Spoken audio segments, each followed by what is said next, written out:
Мен Бейметова Гүлбаршын, Түркістан облысы Жетісай ауданы Тұран мектеп-гимназиясының 9-шы А сынып оқушысымын. Фариза Оңғарсынова, ана, әке.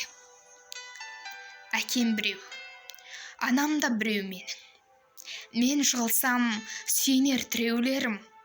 Олар барда мереке көргенімен қабақтарын шытқаны түнерген. Менің досым әкесін жеп көреді. Біз белесе жоғының деп сөгеді. Жамандайды, сыртынан тістенеді, бір-біріне бітпейді өкпелер. Дос тапса да адамдар, тапса да әке жалғыз, табылмаса шақады. Жамандасаң әкеңді, саған әке, жақсы әкесін береме басқа бала. Әке білек, саусағы балалары, қан тамырмен жалғасқан аралары. Ана тамыр бойымен бәріне де тіршіліктің жылуы таралады.